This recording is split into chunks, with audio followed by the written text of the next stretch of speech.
Hi guys, how's it going? My name is Kenny Roy. I am an animator. I own a studio in Los Angeles called Arconics Animation Studios.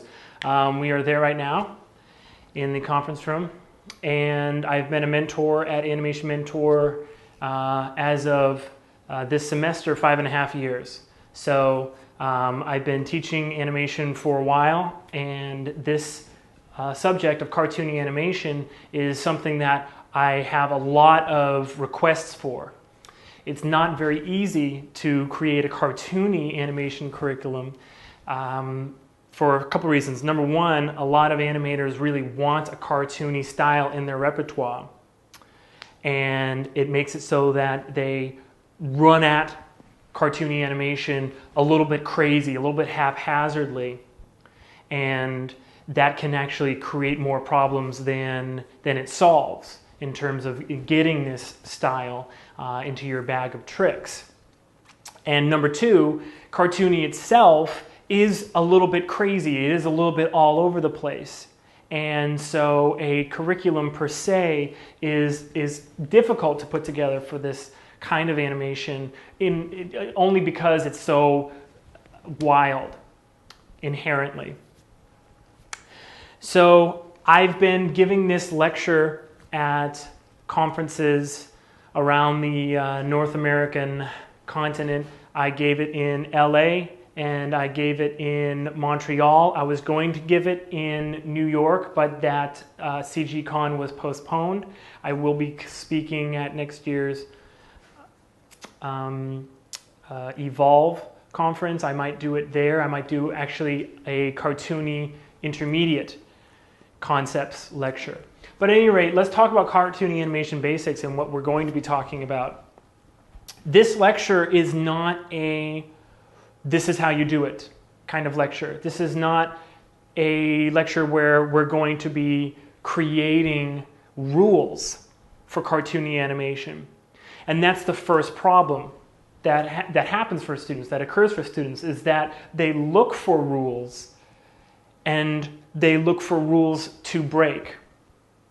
So we're going to break down all of those misconceptions about cartoon animation and try to approach it really, really straight on. And I think you'll enjoy it. This is a very big aha kind of lecture for students when I give it. If you get me in Animation Mentor, I do teach 2 classes normally per semester at Animation Mentor. If you get me, I normally do these lectures in a little bit of a condensed form in my Q&As, which is exciting, and we can kind of get a little through a little bit of it, but not as in-depth as this. So if you had me as a student and you just bought this lecture, don't say, "Oh, dang it! Now I'm not going to get anything new." You'll get plenty new. Okay, so let's talk about let's start talking about the concept of cartoony animation. Remember, this is not a lecture where we're going to give you a dozen rules that you can follow and all of a sudden you're going to have a cartoony style. This really starts with correcting the mistakes that you have with your understanding of cartoony animation. So the first thing, of course, that's important to do is to define cartoony animation. And this is my definition. Any animation that breaks real-world physics or mechanics to emphasize an aspect of the performance. Now, the key word here is definitely emphasize. I want to emphasize that, okay? You can't just break real-world physics or mechanics for any odd reason. It's not cartoony unless it emphasizes an aspect of the performance. Now, this kind of goes hand in hand with the rules of traditional animation, or not traditional, as in hand-drawn, as in the principles of animation outside of cartoony style, right? We're always told, we always learn, do not break the rules unless you're doing something that is actually adding to the performance quality. Do not add too many poses, right? Do not create too much variety and too much texture, because what you're doing is you're breaking the rules. If it's way too textural and way too different sizes, then you're staging. That's the fundamental you're kind of breaking, right? If you're animating everything really, really, really quickly, then that's your timing that you're breaking, right? So this goes hand in hand with what you've learned. And Cartoony, you'll come to realize by the end of this lecture, Cartoony actually has a closer eye on the fundamentals as you're working than any other stuff you're going to do. It's kind of the opposite of what you might expect. It's actually paying a little bit, in my estimate, more attention to the fundamentals. So let's talk about the basics, okay? Our major influences, of course, Disney. I used to love the old musical shorts, the Disney musical shorts. So much fun. Tex Avery, of course. And all, the entire Looney Tunes, Warner Brothers library. It's important to acknowledge your influences in one aspect, but it's important to kind of shelve them in another way.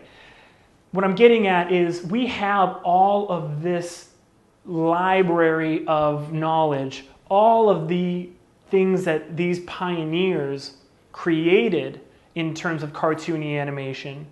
And I'm going to try to show you what those decisions were, what the thought processes were that occurred, that created all of this library, this rubric, if you will, of this style.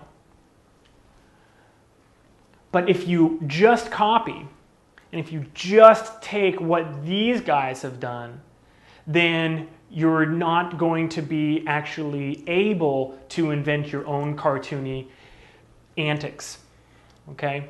We're going to talk a lot about antics and what that means, but acknowledge these guys, but then put it away.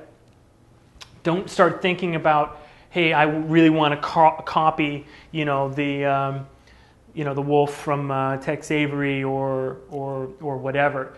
You want to make your own style and your own choices, okay? Where we're now is obviously animation is still exploding in popularity, and having a cartoony style in your repertoire is going to be very advantageous, okay? But we want to start creating new styles based on the cartoon basics. This lecture is about cartoon basics. It's the thought processes. It's that aha moment that I'm trying to give you, okay? One thing you need to remember is everything is based in reality, no matter how unrealistic or cartoony it is. And I'll show you why in a second, okay? Now, popularity of animation is still exploding. I just want to mention that it's 2010 right now, and Toy Story came out in '95, so that's 15 years. 15 years after Snow White came out, okay, which is analogous to Toy Story in that is the first of its kind. I would dare say that no one would even suggest that they had expended all of the stylistic choices in animation, right?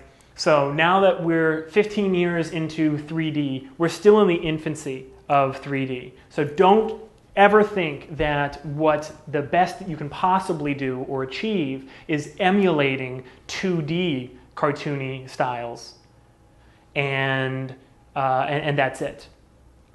Don't ever think that that's the best you can get, because we're still in the infancy of 3D, and there are many styles still available yet to be discovered. So I want to encourage you to make your own style. Okay? Now there's some pros and cons. Let's just go through these really quickly. The advantages of using 3D for a cartoony style. Of course, we no longer need to draw, of course, so it's easier to stay on model and in perspective. Computer animation is more flexible and editable.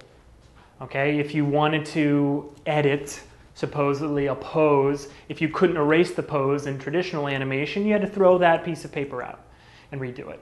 So there's a huge amount of editability. Undo, hello. I use undo so often that I'll be walking down the street and like I'll stub my toe and my hand will instantly like twitch to hit Control Z. That's how much undo is ingrained in my body, and I'm sure you as well. And then CG rigs are versatile, which allows for experimentation. You had to, in traditional animation, you needed to be able to envision and draw exactly what you wanted in order for it to show up on screen. Whereas with a CG rig, you can push and pull and stretch and squash and exaggerate and tone down. You can experiment. It's literally like a puppet you can pull in all directions. So the amount of experimentation, amazing.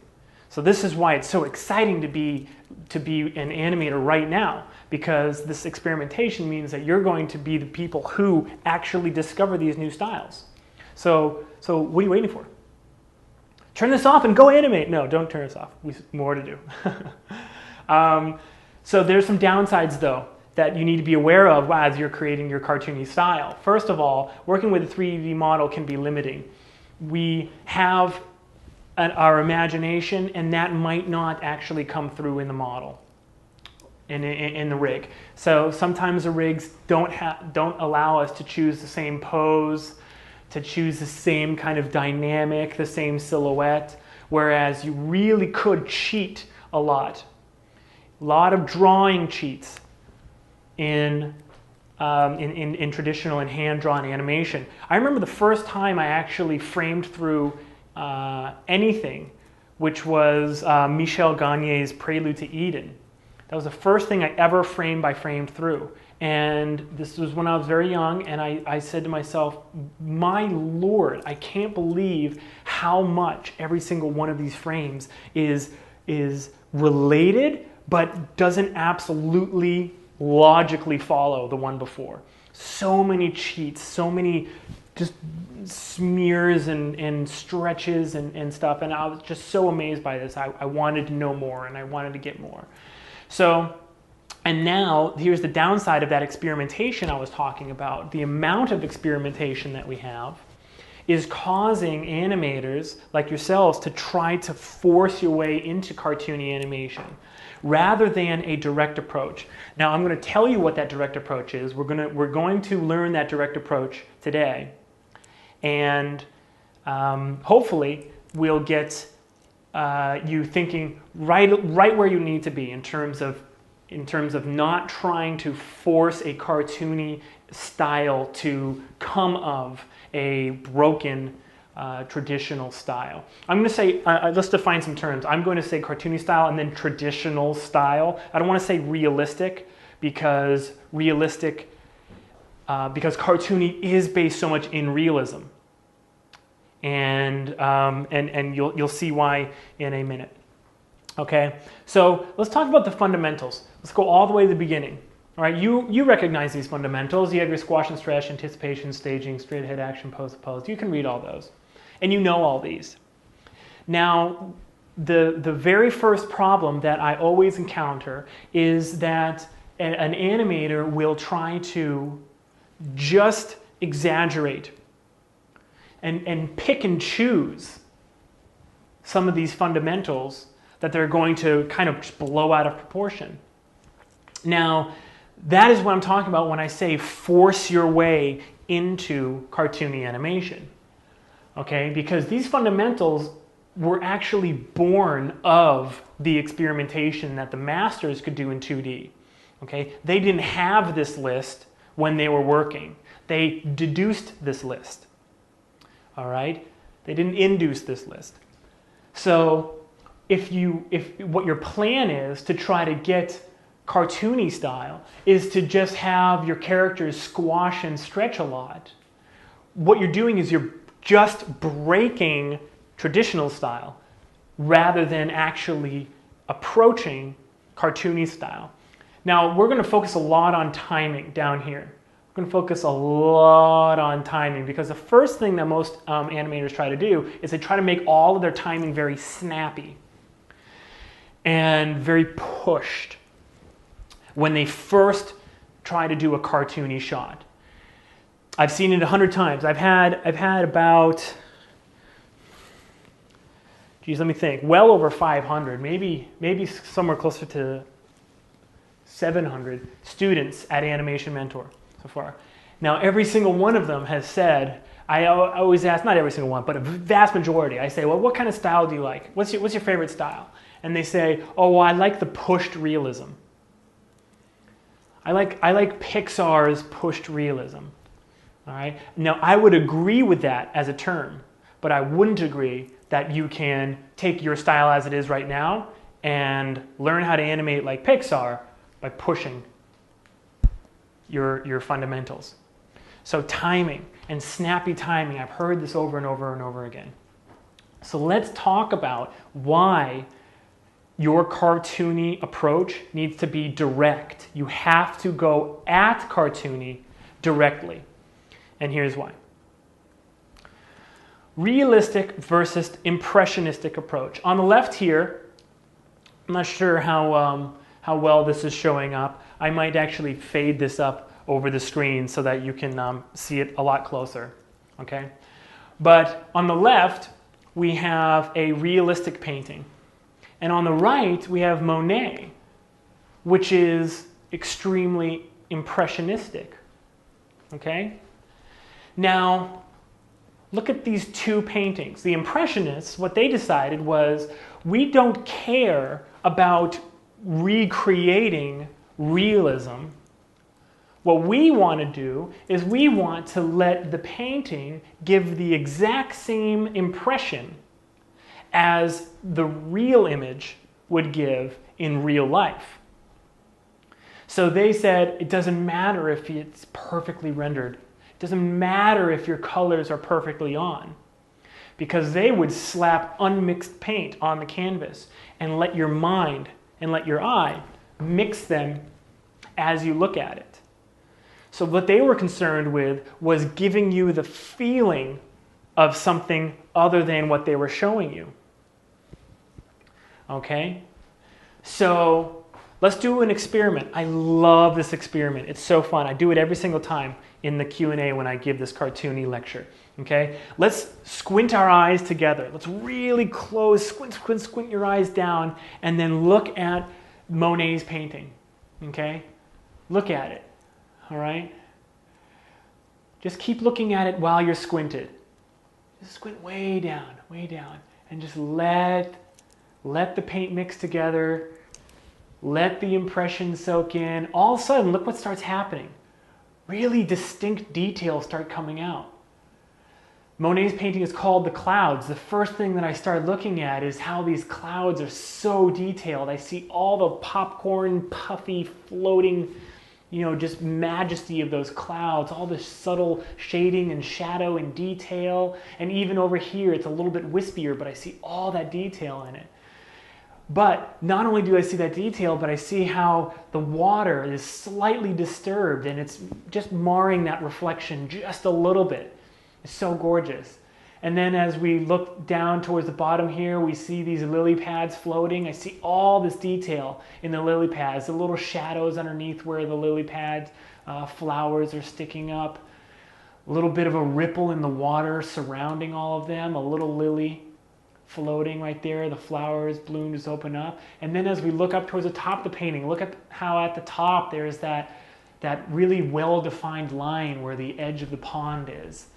And look at how perfectly the reflections, especially down here, look exactly like the reflections that would happen in water for all the detail that's up here. It's so crisp and so clean.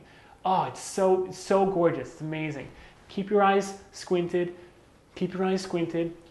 Okay? And then on 3, we're going to open our eyes together. Okay? Ready? 1, 2, 3.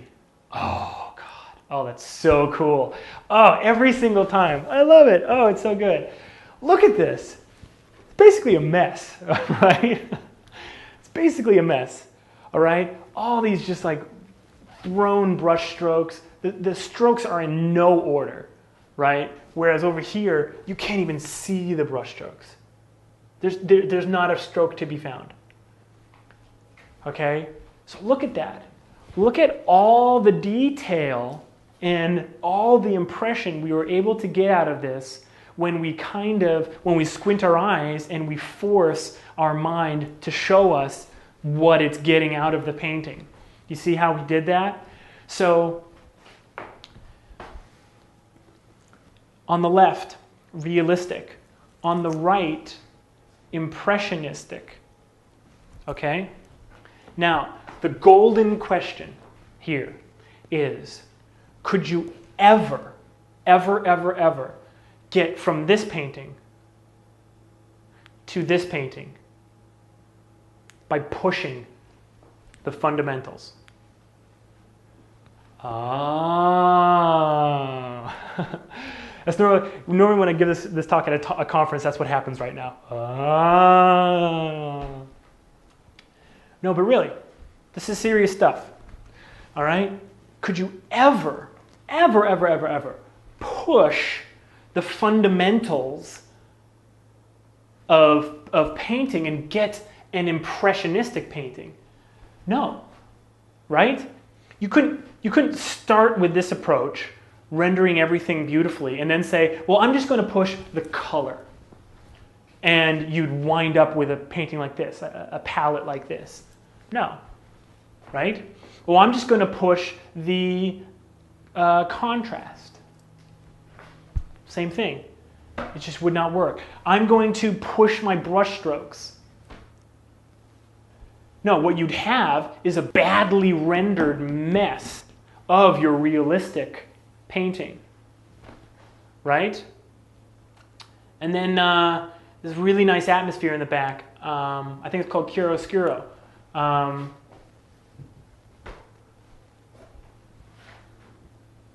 Right? All right, not chiaroscuro. That's light and dark. Sfumato. So sfumato. Come on. So if you're taking notes, now's the time to take a note. Cartoony animation is impressionistic animation. Cannot be attained by pushing the fundamentals. It just cannot. Okay? Impressionistic animation. Your goal is to give the audience the impression, just the feeling of the movement that you're trying to convey. If the poses and the timing and the staging, if all of that mixed together doesn't look anything like your traditional style, as long as it gives the right impression, then you've done it right. Golden rule. Write this down. Cartoony animation is not simply realistic animation that has been pushed. It is completely different thinking, awareness, and approach to creating motion. Okay? It is impressionistic animation that needs to be created directly. And I'm going to tell you how right now. Okay? Now, what is this? This is a roadrunner. Right? That's what a roadrunner looks like. You can imagine a roadrunner running, its legs are going back and forth. Correct? So let's just talk about one choice that the animators of the roadrunner decided to make. Okay?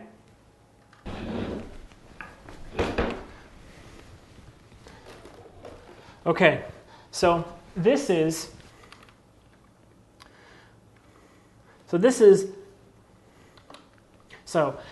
one of the moments that I wish I could have been a fly on the wall, right? So you have your roadrunner, your realistic roadrunner. Forgive the time that it takes to transition the screens. I'm going to try to figure out a better way to do that. Here's your realistic roadrunner. But when the roadrunner runs, we all know this. Okay? You've got the roadrunner, its head, you've got its big plumage, okay, and then it comes down to the body, okay, and then the long feathers in the back, okay? But when the roadrunner runs, his feet there isn't this, I'm gonna make a new layer, there isn't this, you know, leg coming out, right? Which is basically, if we're going to be real about it, that is what the legs would look like. No, right? There's this thing that resembles kind of like a lasso underneath his body, and it goes around and it's really blurred, and it's really, really, really, really smudged, and it goes around at 1,000,000 miles an hour. Okay? Now, could you ever, my question is, let's take the idea of a roadrunner running really, really, really fast. All right? What would happen? You'd have his legs spread like this, and his legs spread like this, and they would go back and forth. Now imagine if you were the animator and you were told, okay, well, let's push that, push it, see what you can get. Well, you just make those legs go faster and faster and faster. And they'd scissor and scissor and scissor. All right? So you start getting less and less frames actually in that run cycle. You might start with a 10-frame run cycle. That's a pretty slow run cycle. Take it down to 8 frames. It's still not looking good. 4 frames. Man, there's hardly any frames to work with. Then again, 2 frames. What would a 2-frame run cycle look like? Right? It would look like front leg forward, left leg forward, right leg back, and then right leg forward, left leg back. Can you imagine the run cycle strobing between these 2 poses and how terrible that would look? Right? So that's what happens when you push timing. So timing broke right in front of your eyes. If you were the animator that decided to push the roadrunner's running feet. Actually, you know what? Look at that. Actually, it would be going the other way, wouldn't it? Look at that. I wish I could have been a fly on the wall when the animator made this decision, because this little lasso that spins underneath and it's all blurred and whatever, and I don't think I'm allowed to show it because it's Warner Brothers copyright, so that's why I had to draw my own. But this spinning blur gives the impression of feet cycling at 1,000,000 miles an hour. Now this might not even, it may be, but it might not even be the right arc. Excuse me, I've lost for words there. It might not even be the right arc for the feet, for instance. You know, if you're watching a roadrunner run, they actually run pretty kind of wide-legged. They have pretty stretched poses. I don't think it's this much underneath that footfall occurs down here. But what it looks like is that there's like a spinning wheel right here, and this is a heavy rope, like a lasso going through like 1,000,000 miles an hour. Okay? This gives the better impression of extreme speed for this character than legs ever could. Gangly legs with knees and knobs and elbows and all that junk and business, right? This is what we're going for. I wish I could have been a fly on the wall to watch the animator discover this. Okay? So all of a sudden, we've just we've just broken timing in front of our eyes, which is really good to do. Start breaking the fundamentals in front of your eyes and see how much they can take. Okay? So remember, the golden rule is that cartoony animation is not realistic animation that's been pushed. Okay? Now, why can't we simply push? Oh! Technical difficulties. Can't even walk. Sorry. Why can't we simply push the fundamentals? Well, we just realized why. Problem with pushing, the 2-frame run cycle. Right? Timing can't be pushed unlimitedly. All right, it has its limits.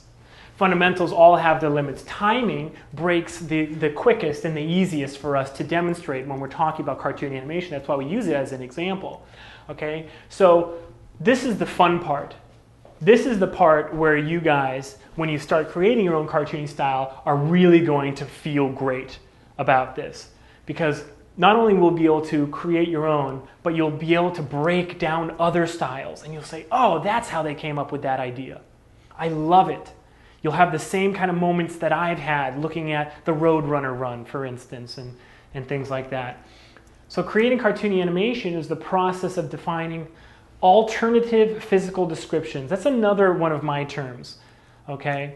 I think that this is the best way to kind of put it, because when you're looking at a Roadrunner running, for instance, and those legs going around and going around and going around, how else can you describe that than something going, cycling at 1,000,000 miles an hour? Well, what would do that? A lasso would. And so that's what I mean when I say an alternative physical description. Okay? And it emphasizes, don't forget that you have to emphasize the central aspect of what you are trying to convey. And last but not least, good fundamentals. All right? So, actually, let me go back.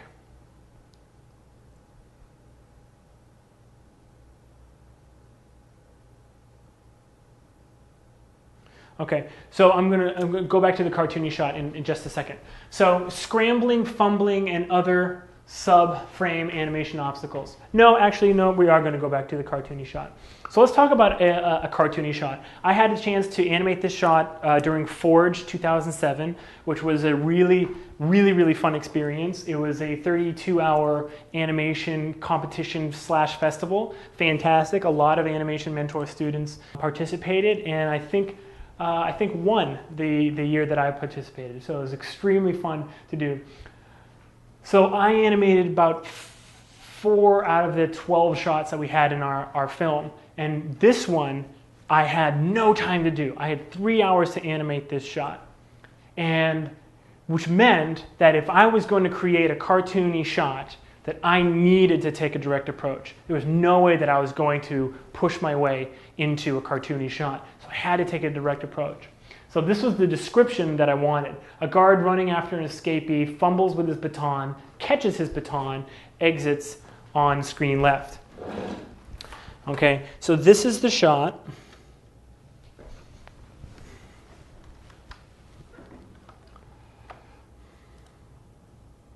This is not the shot, that's what we're looking at next. This is the shot. Okay. And here it is. Let me just hit play.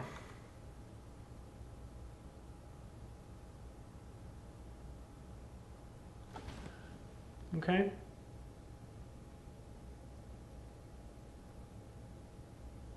All right. So what I want to focus on here is 2 things. When you're doing a run, when you're doing a realistic run cycle, obviously you're worried about footfalls. You're worried about twinning, you're worried about silhouette and timing. When you're doing jumps, like my guy does in the beginning of this shot, oh, and by the way, just a little side note, you'll notice that in composition, he looks like he's, like the camera's tracking with him. But in my scene, you'll notice that actually the camera's completely static. So I cheated everything in this shot. Okay? But with these leaps forward, with this run cycle that has huge leaps forward, what did I want to decide? I needed a time to break the physics and break good body mechanics, but again, for a reason. So what reason did I choose? You'll notice in the second jump, so he jumps right there and he leaps forward right here. Look what happens when he leaps forward. All right, did you see it? The Y curve, the up and down curve of his waist, okay, you can tell it's extremely flat, very plateaued. He bounces and he hangs, almost like a gazelle, okay? And I really liked that. I had a lot of fun making that. But I wanted to do something just a little bit more. So let's see if you can see it again. All right. I'm going through fast because I'm trying to trip you up. I'm trying to see if you can see it. All right, let's watch it really slow. Going forward, just about to fall, and then what was that? A little bit of anticipation before he goes down. Let's do one more time. Flies into the air, couple frames, just about to fall down, then boop, just look at that. Just the tiniest hair of anticipation before he comes back down. So what does that mean? What's behind that choice? For me, this guy is extremely focused on catching his prey. Okay, there's an escaped prisoner, and he's running after him, and he is focused on his task.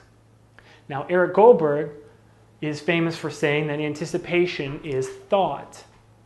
So if I'm going to punch somebody and I really want to give it to him, and I've been thinking about it for a while, we show you wind up and then pow, give it to him. But if I'm the person that's getting punched and I turn into the hit, boom, there's no anticipation because I didn't think about getting hit, right? So anticipation is how you show your audience that your character is thinking about something. My idea was that he is so focused on his prey that he can will himself into the air. In fact, gravity doesn't apply to him. He returns to the earth when he darn well pleases. So a little bit of anticipation, boop, right there, boop, upwards, means that he's ready to return to earth. That's how focused he is on his prey, okay? And that breaks real-world physics and real-world body mechanics. Then as we go forward here, you'll see that there's a whole lot of scrambling going on with his feet. Notice how this is not a run cycle that's been pushed, right? Because remember,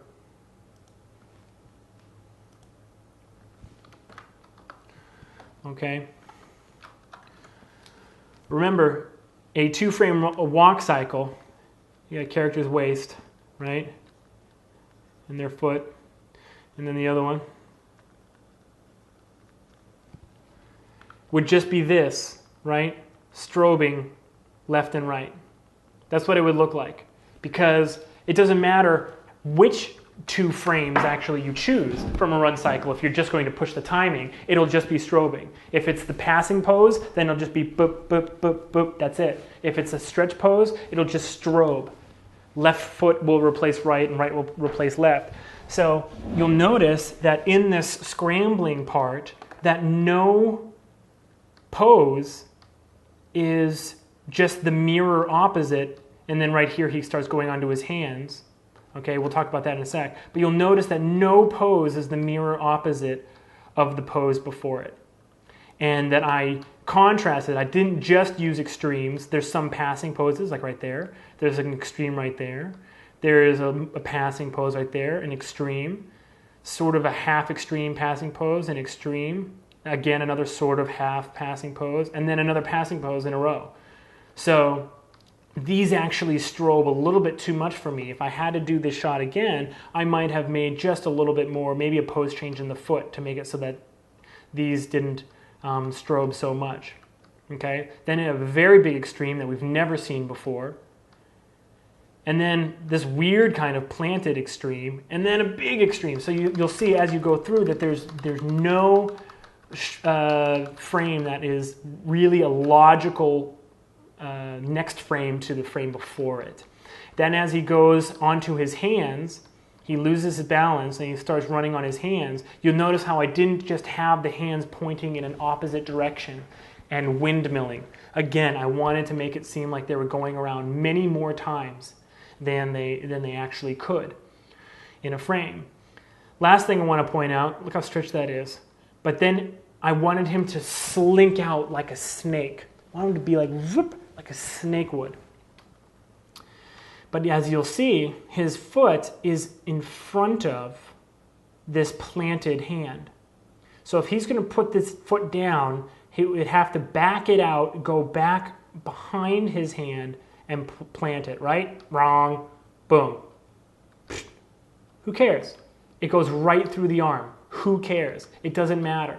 All that's important is that, and I drew with a dry erase marker on my monitor for this, to make it so that he kind of wraps around and then slinks out and flies out. So one more time.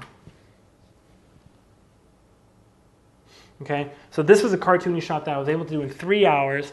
I will give you guys the scene file for this shot. Okay, it'll be part of this download, and you can take a look at it. Obviously, it needs a lot of work in the posing. I don't think there's any facial. Maybe there's a little bit in the mouth, but I used only what I had to and what I had time for to create the impression that I wanted to create. And this is a good example of using those impressionist tools to get the effect you need. So at this point, we're going to talk about scrambling, fumbling, and other subframe animation obstacles. You saw in the cartoony shot that I just showed you that there was a lot of scrambling and fumbling. So this is just a small point, but what I want to do is I really want to emphasize how much you can get in trouble by sort of arbitrarily pushing fundamentals and trying to get into a cartoony style. So even on a realistic film, you have to deal with subframe animation all the time. So the camera only shoots at 24 frames per second. So in order to exaggerate timing, you need to use the impressionistic approach or the direct approach to getting cartoony animation. Okay? So let's give some examples. Flapping wings, kicking legs faster than possible run cycles. Remember the 3-frame run cycle or the 2-frame run cycle? I should change that number, right? Should be consistent. Imagine that says 2. But like we said, faster than possible run cycles, it would not have been possible to create the right impression had I not used the impressionistic approach. So let's take a look at another shot real quick.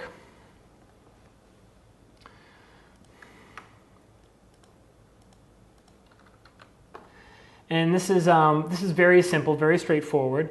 This just shows you that if you had to animate, I did once, a bug flapping its wings. Okay, you would say to yourself, okay, well, I need to have the wings up at some point and I need to have the wings down at some point. So I'm going to make sure that there's totally those extreme poses, because you'd want to, right? So let's set a key here and set a key here. And then let's raise them. And then let's put them down.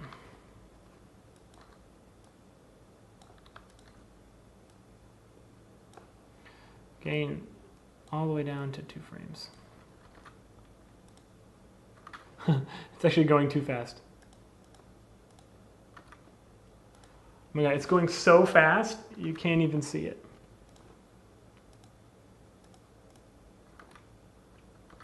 Wow. Okay, I'm just going to have to go like this. Okay?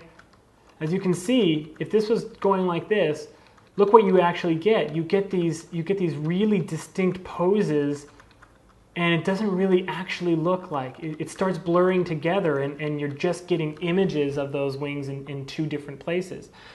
So I just want to show you right here, if you were using your graph editor, let's make this the graph.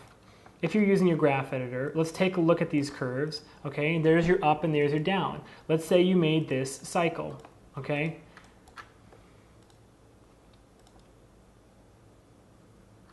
Okay, or oscillate. Okay, so frame 1, 2, frame 3, frame 4, often to infinity. If this is, let's say that this is a bee, a bee's wings flap at 200 times a second. So that's way too fast for what we need. So let's just make it so that they flap, let's say, first of all, let's turn off time snapping. How do you do that without...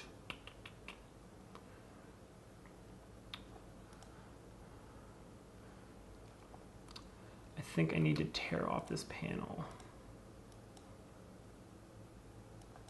to turn off snapping. Where is it? There it is. Okay. Okay. So we're back. Okay. So you turn off snapping, and then let's say we want them to flap like 3 times or 3 1/4 times per frame. So I'm just going to scale this way down, and there's my 3 flaps, 1, 2, 3. All right, and let's just give it a little bit extra. Okay. So now, if you look at the animation, I'm just going to go frame forward, you know, in the scene. Look at that. It looks a lot like the impressionistic approach that we took with the running character. Now another thing you can do, let's go back to the graph editor, is you can adjust this so that the change is very dramatic. Okay, so where's frame 2? Right there. So if it's up on frame 1, let's make it a little bit close to down on frame 2. Okay. So now there's a little bit, there's some bigger changes. Okay, frame to frame to frame. With motion blur and with correct 3D object motion blur, you're going to get the right image out of this kind of animation. But I did it. You might do it too. It's just your instinct to do up on frame 1 and down on frame 2. And that's not a direct approach to cartooning. Okay? Just so you know. Okay. So let's go back. Now, breaking physics. How, when, and why. Cartoon physics are a good start. Now, I put cartoon physics in quotes because you can Google cartoon physics or cartoony animation style, and you'll get a list, it's very cute, of cartoon physics. And what they are is they're antics. Okay? Now, the actual cartoony style and the decisions behind those antics, I'm going to leave to you to figure out. But some of them are like, for instance, a character will not fall off a cliff until they realize and look down. So that's one of the cartoon physics that is available to you guys.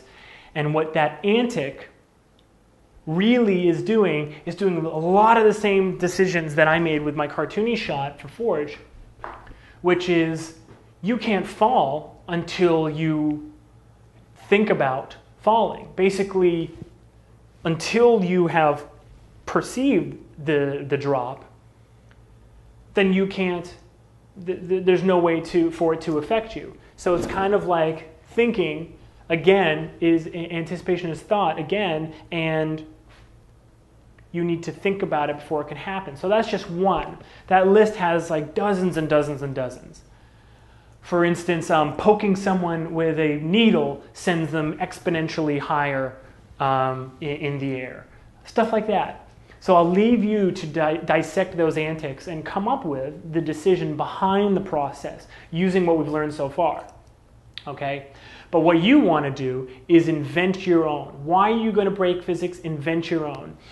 To do that, decide on the impression you want to give, and then come up with a physical description that gives that same impression. All right? And I wrote down visual similes. I'm not sure if you remember, but when I was talking about the Roadrunner's legs, when the Roadrunner is animated cartoony style with that lasso, I said it's going around like a lasso. And a simile is a part of speech where you use the word like or as to compare two things. It's kind of like a metaphor, but it's a little bit more direct. So the legs are like a spinning lasso. And then when you come up with that, then animate it well. Animate it with great fundamentals and really, really good principles, okay? So an example, let's use the Roadrunner again. He sticks like an arrow when he comes to a stop. You know that. The coyote is like plastered on the floor, and then the Roadrunner, right, comes to a stop like an arrow. No one could ever tell the animator of the Roadrunner that at that moment that he didn't animate an arrow sticking perfectly. It is perfect. It comes to a halt right here, and it wiggles back and forth. There's a little bit of play, just like a hair of overlap in there. It loses a little bit of energy each time, and then it comes to a standstill. Like that, perfect. So that animator used great fundamentals and a really realistic portrayal of an arrow sticking to give the impression that the Roadrunner flies as fast as an arrow and sticks as quickly. It's that simple. That's the impression we get. If there was no such things as bows and arrows, the animator would have had to find a completely different thing to give that impression. Okay? A boxer's head rings like a bell when it is hit. Ba-ding! What is that trying to give the impression of? Okay, first of all, when your head rings, oh man, it's the worst feeling in the entire world. Not only that, a boxing match is started and it's finished by a bell. So it's almost like the impression you want to give is that this is the knockout punch. It's that simple. No one could ever discredit the animator who animates a big guy getting boom pounded in the head and boom, the head rings like a bell for not animating the head perfectly like a bell. Remember, great fundamentals, perfect physics. That's just not how a head moves, but the bell looks great. See how now when I said that everything is based in reality, no matter how cartoony it is, this is what I'm talking about. Tom's spine moves like an accordion after it is flattened, like an accordion. Okay? Like an accordion. Tom from Tom and Jerry, the cat, runs out, looks left and right. Where is he? A shadow grows over him. Oh no! And then a 1,000-pound weight lands on top of him. And then the weight somehow like peels itself off. I always love it how like the weight like squishes him and then rolls off of him. And then he stands up, but his spine is moving like an accordion as he's walking. And normally they put the sound in there too. Now, if an animator wanted to push the fundamentals of a walk cycle and make it more cartoony squash and stretch, would it look exactly like that? No, it wouldn't. Would it look close to that? Yeah, but close is as close as you're ever going to get unless you take a direct approach, because they specifically wanted you to get the impression of an accordion. The sound helps. That's a little bit of a cheat. But the way that it moves and it kind of stretches out to either side. And one little thing about that is that in good squash and stretch, we always think about preserving volume. Now, the thing about an accordion is that it has bellows, those folded sections. And there is a wide range in those bellows that you can't really tell visually that it's losing or gaining volume because of those folds in the paper. So what I'm getting at is when they do the squash and stretch and that move on Tom's spine as he like squashes and stretches left and right as he tries to walk away, they're actually not using traditional squash and stretch. So again, close with pushing squash and stretch is as close as you ever would get trying to push it, because it would look very different in terms of how you're treating volume if you were doing it the right way. And then last example is a character's feet flap like wings and lifts them off the ground when they see a girl. This is your traditional Tex Avery wolf. You know, he sees a girl and he's like, and then he, like his feet come together and he like sort of like lifts off the ground and his feet are like clapping underneath him. Now, what is that? What impression is that supposed to give? He is so elated. Elated comes from the same Latin root as elevated.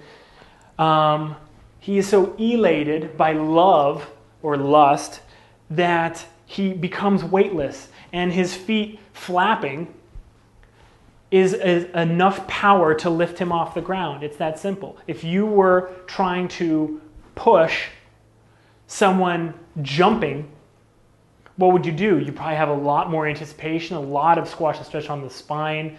You'd never come up with someone literally just moving their feet and like slowly lifting off the ground as those feet flap underneath them. Never would.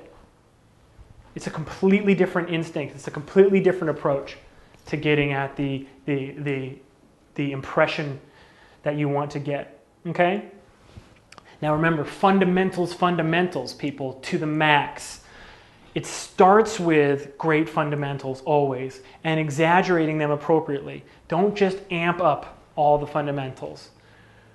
Again, I know I'm repeating myself, but this bears repeating. The result will be realistic approach to animation with fundamentals absolutely out of whack.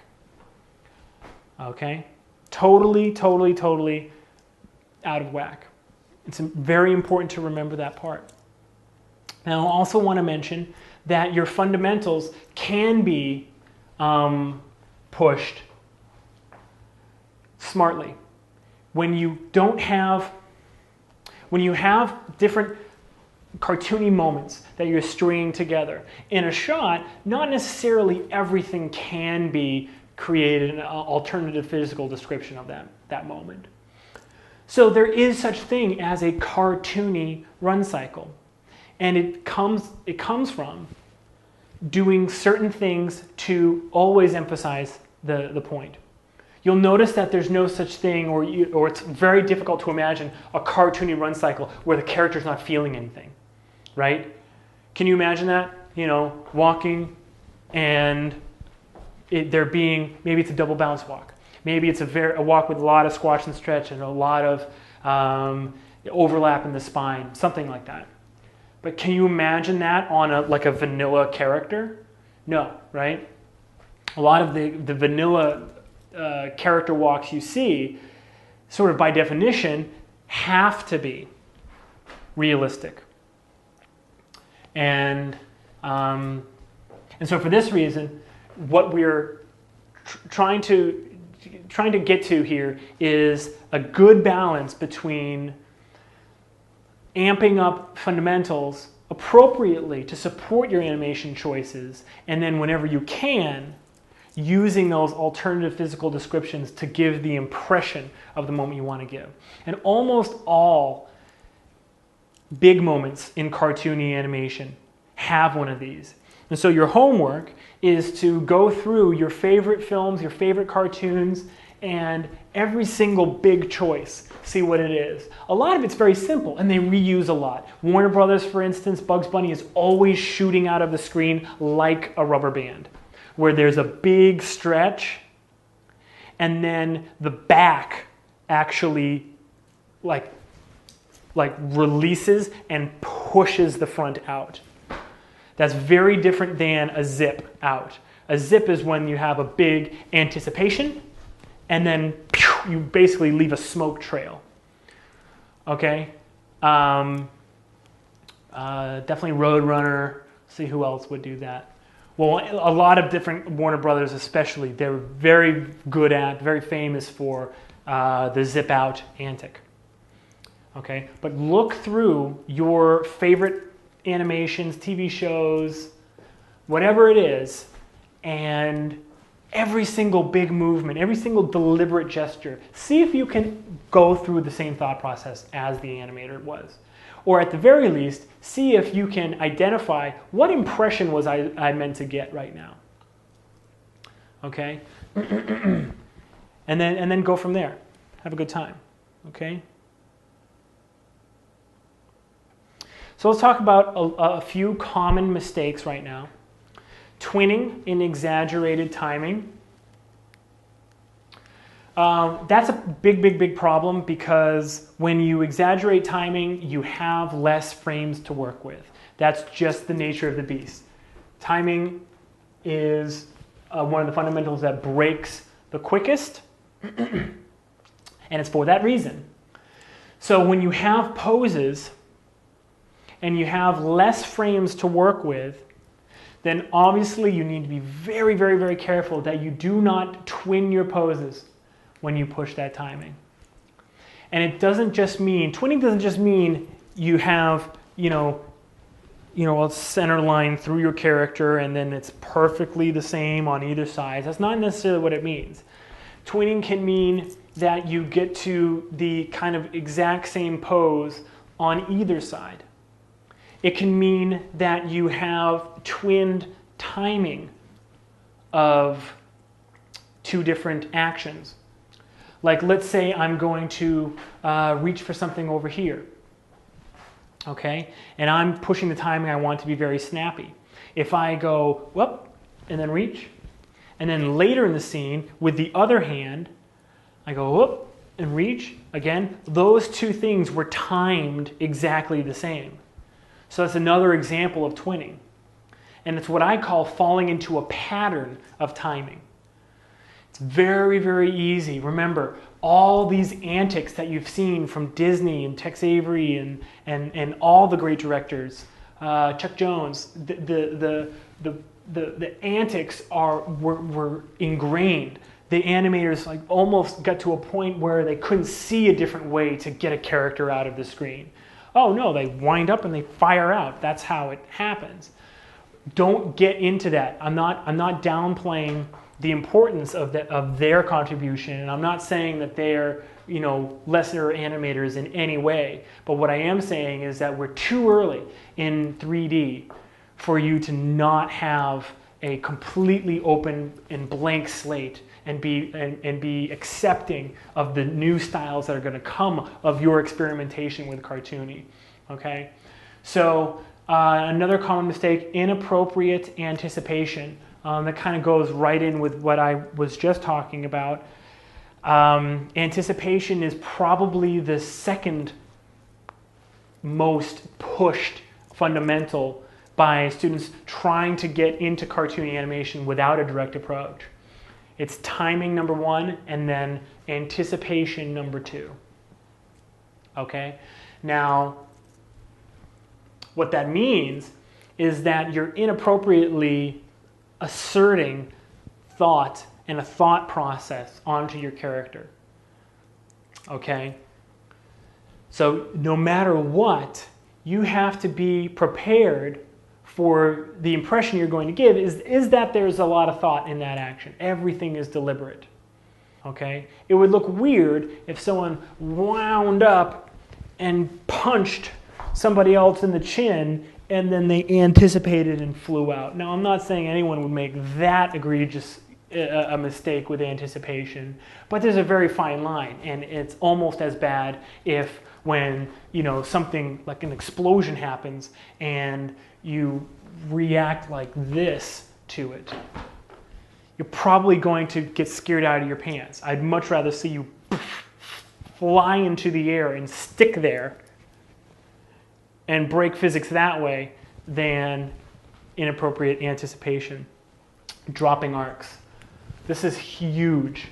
In my Class 6 at Animation Mentor, I like to really focus on re-emphasizing the importance of arcs in animation. Now, arcs aren't just necessarily your hands, your feet, and your head. What happens commonly is that when we're posing our characters, we have a rig, and that rig has controls on the wrists and on the waist and on the head and on the feet. And normally what we're doing is we're posing the character in a way that kind of over focuses, if you will, on those pieces of the character being important, and they become too important.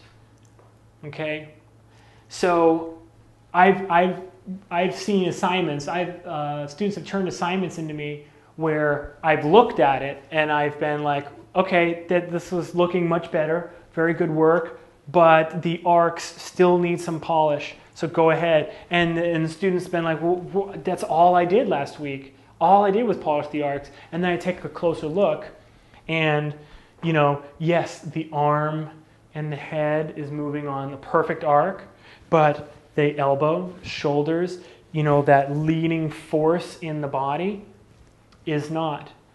So you can't drop arcs with cartoony style, and it's going to be so much easier to. Reason is because when you exaggerate your timing, you're going to have to find different poses that can approximate, not really approximate, but give the impression of the same motion that you're trying to kind of convey. Meaning your poses are really going to fight against good arcs. So I want to emphasize, I tell all my students in Animation Mentor that you should be journaling your workflow and be paying very close attention to every single part of your process. As you start integrating this into your repertoire for cartoony animation, I'm begging you to make a conscious effort to write down and keep an eye on this point right here about dropping arcs. Always take 5 minutes to look over everything you've done for the past hour or so and ask yourself and diagnose your arcs. How have I done? Oh, okay, I need to do a little bit of arc work. It's better, in my opinion, to keep a constant eye on your arcs, to baby your arcs along when you're approaching cartoony animation, than to try to go back and put it back in. Because what will end up happening is you'll have a shot that you're very happy with the impression it gives, but the arcs are terrible, and then you'll go back and you'll be like, darn it, now that I'm changing my arcs, I'm losing the impression. Okay? Only exaggerating a single fundamental. Remember, timing, if you exaggerate, most likely you're going to have to exaggerate your posing, right? If you exaggerate squash and stretch, most likely you're going to have to exaggerate your staging, right? So the fundamentals always go hand in hand. So don't lose that, okay? And then the last thing, squash and stretch in the full body. This is a huge one. I see all the time students saying to me, hey, Kenny, take a look at my cartoony shot. Tell me what you think. I'd love to hear your comments. Then I go and I look, and it's basically a walk cycle with everything squash and stretch. Now we have CG rigs that have full body squash and stretch, full body IK, and you can pull the leg way out and it'll go all the way off screen. You can grab the spine and the head twists all the way around, all that stuff. That's another thing that in terms of the experimentation quality of 3D animation, inherently, it leads people very, very, very far astray. Okay, squash and stretch is not one of those things that you blindly apply to the whole body, unless you're trying to give the impression. Okay, a good example is there wasn't even squash and stretch in the full body of Mr. Potato Head when he turned into Mr. Tortilla Head. So that's kind of a good, I'm talking about Toy Story 3. So they resisted the urge to make that a full body squash and stretch moment. And if you don't think that was, tempting, oh boy, I bet you it was. Okay, so don't just grab a rig and wherever you would have put in overlap, you put in a little bit of squash or whatever, okay? So those are common mistakes. Let's put it all together. Here we go. Remember, cartooning does not equal pushed fundamentals. This is really the basis, the backbone of this lecture. Many people, hopefully you, well, I don't hope anyone was in the dark, but hopefully you did get the most out of this lecture. The majority of people have that misunderstanding of cartooning. Okay, so number one, cartooning is not equal to pushed fundamentals. Remember, it is a direct approach to the impression of motion. All right, you're never going to make an Olympic sprinter look like a freight train by pushing his run cycle. He'll never look like a freight train. However, if when the gun goes, you have his feet, and then he bursts off the line and goes ahead of everybody, oh boy, then you've hit the mark. Okay? So create the impression of the motion. Okay? 3D allows us to be versatile. So that's good, and that's also bad. On the good side, we have rigs that allow for an immense amount of experimentation. On the bad side, most students have experimented themselves completely out of the way of ever getting to a good cartooning workflow. 3D allows us, we don't have to draw anymore, so you don't have to necessarily have exactly what you want to get in your mind and be able to draw it. You can just push and pull. 3D, you have a rig that's always on model and always in good perspective because of your camera. So you have all these things working for you. So you have no excuse not to make a new style from this understanding of cartoony basics now. Now remember, timing is the fundamental that is easiest to apply a cartoony style to. So again, that fact has led very many animators astray in terms of finding the right approach to cartoony animation. But just realize that it's also the one that breaks the quickest. So not only are you going to be able to make a snappy, timed animation, but very, very quickly you're going to hit a line where if you do any more pushing, all of a sudden it's just bad animation. And that's just, it's that simple, okay? Now, brainstorm examples of different physical scenarios for hints when to break your physics.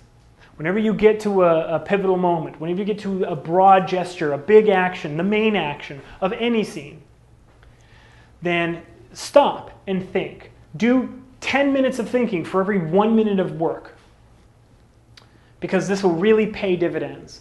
Come up with a really strong, clear, connected example of what you want to give the impression of, and then the physics will break themselves.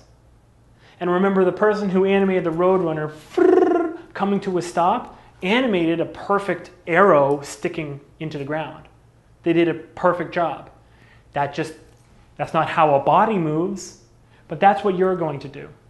You're going to move the body in a way that gives the impression of an arrow sticking, of a bell ringing, of an accordion squashing and stretching. Okay? And then you'll be in good shape.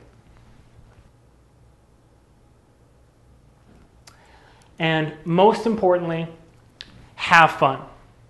Animation is supposed to be a fun process. It assembles so many different areas of interest for people. It's rhythm, it's dance, it's photography, it's acting, it's directing, it's motion, it's improv, it's comedy, it's tragedy, it's all of these things wrapped in together, all into one amazing package.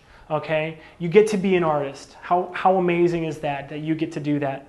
So really, really, really, really have fun. If you're not having fun, you're not doing it right. Take a breath, take a break, walk around, explore. Get back into those interests that you had before you started animation, because animation has probably taken over your life a little bit. Okay? So if you were a painter, go back to painting. If you drew, if you sculpted, whatever it was, keep doing those things, and it will inspire your work, and it'll make your work that much better. I really want everyone to successfully take on their own cartoony style, and this is the beginning of that. So hopefully with these basics, you feel like you're in a good place to start brainstorming those ideas, start applying those ideas to your shots, and start looking back on the library of animation that is available to you for what those decisions were, and go through the same thought processes as the animators that made those shots. Okay, I wish you all the best of luck. I really hope that this was a helpful lecture to you. Thank you for downloading it from my website. You can follow me on Facebook and Twitter at Kenny Roy. My website is kennyroy.com. My company is called Arconics. I'm Kenny Roy. As always, rock on.